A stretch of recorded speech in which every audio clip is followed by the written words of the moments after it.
আসসালামু আলাইকুম রহমতুল্লাহি আবরকাতু। ভয়াবহ আগুনে পুড়ছে করাইল বস্তি। নিয়ন্ত্রণে 19টি ইউনিট কাজ করতেছে। অর্থাৎ মহাখালী যে করাইল আছে, ওখানে বস্তি আছে। ওখানে বস্তিতে প্রায় প্রতি বছরই আগুন জ্বলে, আমরা জানি।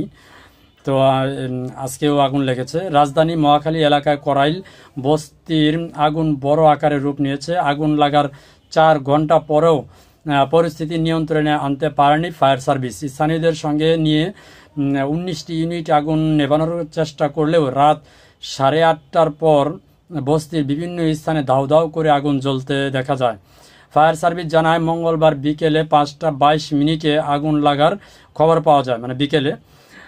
প্রথমে 7টি ইউনিট পাঠানো হলেও আগুনের তীব্রতা বাড়ায় ধাপে ধাপে ইউনিট সংখ্যা বাড়ানো হয়। সন্ধ্যা 6:30টার দিকে ইউনিট বাড়িয়ে করা হয় 16টি। পরে আরও 3টি যোগ করে মোট 19টি ইউনিট কাজ করতেছে। আগুন ছড়িয়ে পড়ায় বস্তির বাসিন্দাদের মধ্যে আতঙ্ক ছড়িয়ে পড়ে। নিজেদের ঘর বাড়ি ও সম্পদ পুড়তে দেখে অনেকেই হতবাক হয়ে গেছে। আগুন লাগার কারণ এখনও নিশ্চিত করতে পারেনি ফায়ার সার্ভিস। ক্ষয়ক্ষতির পরিমাণও সম্পর্কেও আনুষ্ঠানিকভাবে তথ্য পাওয়া যায়নি। রাজধানী অভিজাত এলাকায় গুলশান ও বনানী লাগোয়া প্রায় 90 একর জায়গার উপর 10,000 ঘর রয়েছে এই বস্তিতে। সেখানে প্রায় অগ্নিকাণ্ডের ঘটনা ঘটে। চলতি বছরের 21শে ফেব্রুয়ারি মধ্যরাতে করাইল বস্তিতে আগুন লেগে অন্তত ডজনখানি ঘর পুড়ে যায়। এছাড়া গত বছরের 24শে মার্চ ও 18 ডিসেম্বরে আগুনে ক্ষতিগ্রস্ত হয়েছিল এই বস্তিটি। তো এই বস্তিতে মাঝে মাঝে আগুন ধরে। আসলে এখন পর্যন্ত আগুন নেভানো সম্ভব হয়নি, কারণ আগুনটি লেগেছে বিকালে প্রায় 8:30টার সময়ও, মানে দাও দাও করে আগুন জ্বলতেছে। তারপরে আরও ইউনিট বাড়িয়ে এখন মোট 19টি ইউনিট আগুন নেভানোর কাজ করতেছে। তো এখন পর্যন্ত আসলে আগুন জ্বলতেই আছে।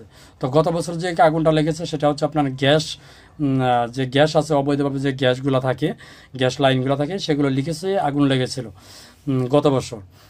আর এবছরও ফেব্রুয়ারির দিকে আগুন লাগছিল। এই আগুন লাগাটা মানে এই বস্তিতে, মানে বিশাল বড় বস্তি আর ঘনবসতি, যার কারণে মানে আগুন নেভানোর কাজ শুরু করলেও মানে সেখানে তো এত দ্রুত যাওয়া সম্ভব হয় না, আর অতি দ্রুত মানে আগুনগুলো ছড়িয়ে যায়।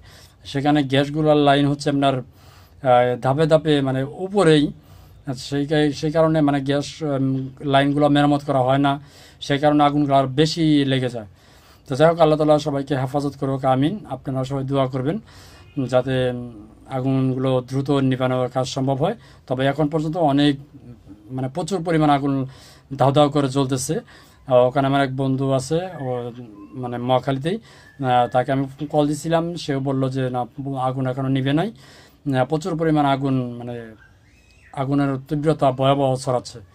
তো আল্লাহ তাআলা সবাইকে হেফাজত করুক, আর সবাই একটু সাবধানে থাকবেন। এখন পর্যন্ত আগুনে কীভাবে ধরেছে, কীভাবে ক্ষয়ক্ষতির পরিমাণ কোনোটাই জানা যাচ্ছে না। ইনশাআল্লাহ যখন জানা যাবে আমি আপনাদেরকে আপডেট দিয়ে দেবো। ধন্যবাদ সবাইকে। আসসালামু আলাইকুম রহমতুল্লাহি ওয়া বারাকাতুহু।